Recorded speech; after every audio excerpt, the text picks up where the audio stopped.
morning. Thank you for joining us on this Wednesday, and it's time for our weekly chat with the mayor of Fall River, Mayor Paul Coogan. Mayor, how are you today? I'm doing okay, Keith. How about you? I'm doing well. I just want to go back to last week. We had talked about the cold snap. It was a short lived, but it was very powerful cold front that came through that dropped temperatures below zero, and with the wind chill worse than that. You held a press conference on Friday, preparing the city for what to expect and how to take care of themselves. How did that go, particularly in dealing with those who are without homes this time of year? Well, like a lot of things in Fall River, a number of people stepped up from the fire department with close to 200 calls. The police department making sure that if people were on the street, they got in a police car and got a ride to where they were going. The shelters, almost all, except for the last one, were full, making sure people had a meal, someplace warm to stay. Uh, it was very, very impressive. We did not have one 911 call for anything related to homelessness or people being out in the cold. We obviously had a lot of pipe stuff and other problems. But when you look at what we did, I mean, on Thursday and Friday, we were still visiting some of our homeless residents, making sure they understood the severity of the weather and how they had to get inside. And again, I rode around Friday night, went to all of the shelters with the chief of police, talked to residents, made sure we stressed how important it was for them to stay in also on Saturday. Uh, it was very, very impressive. Everybody pulling together like that is what makes Fall River so special. You look at what happened, and we didn't lose a resident.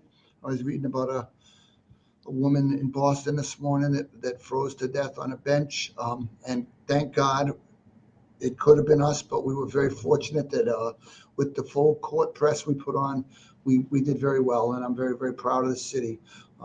It was something to behold, and I know even Saturday morning I had some homeless people in my car with Mike Dion. We were driving them to places to make sure they stayed warm for the day on Saturday. So I was one of many.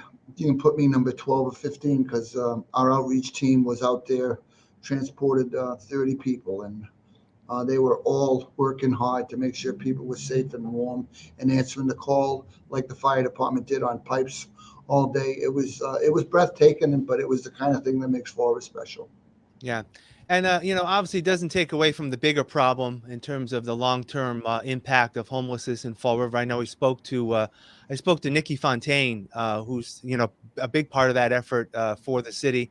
And, looking at the recent point in time count, which just took place, I believe, in the past week or so, it's still a problem in Fall River, but it's good to see again how all the people of the city tend to come together when it's extreme conditions. Yeah, it is a point. It is a problem in Fall River, but it's a problem everywhere, Keith.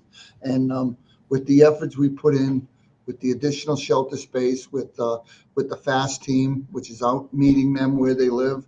Again, like I said, we were delivering coats and hats and gloves and food and gift cards, trying to make sure we kept everybody safe and warm.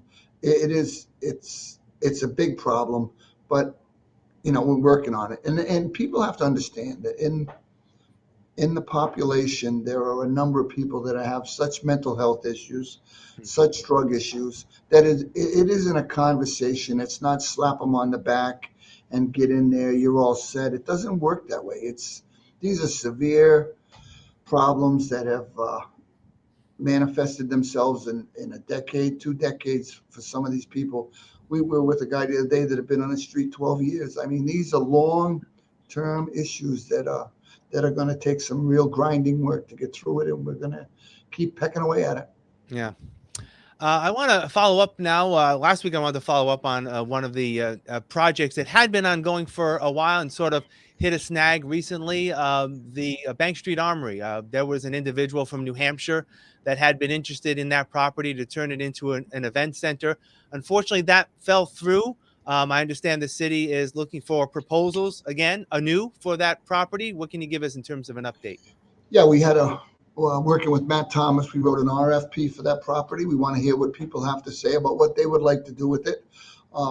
My focus is getting it back in use and renovated.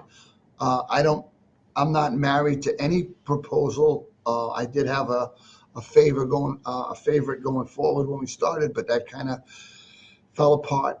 It's one thing I've learned that happens in government is it's a lot of fits and starts sometimes, but hey, you got to keep trying, and that's what you do. Once one ends, you move on to the next one, and that's what we're doing down there. We'll put out the proposals. I've had a number of calls about what we can do and what people are thinking of doing. As long as they submit it in writing, let us know what they're thinking. Make sure they're qualified, and we'll hear them out. We'll have some people look at it from the Preservation Society.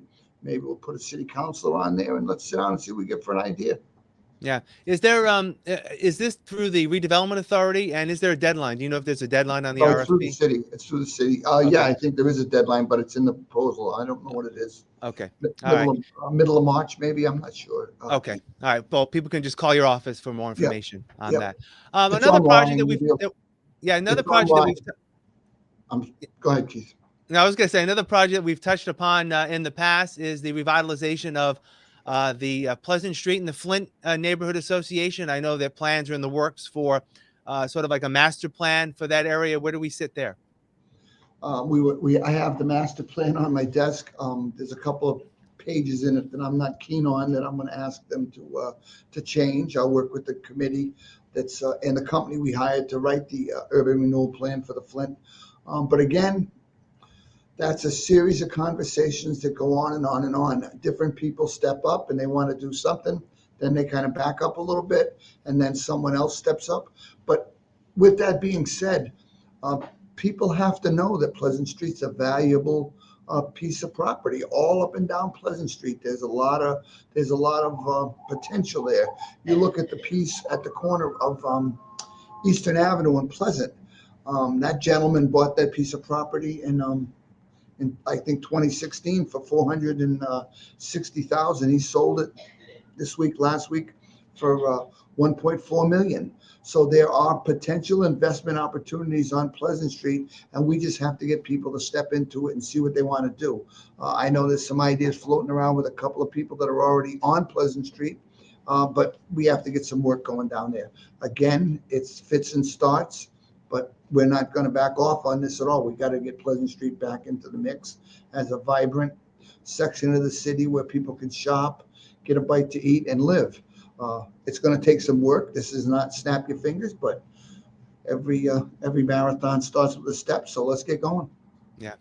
Other economic development initiatives this week, the TIF board made a number of approvals of some projects that are important to the city, including some housing and I believe a local bank or two getting some help in terms of expansion.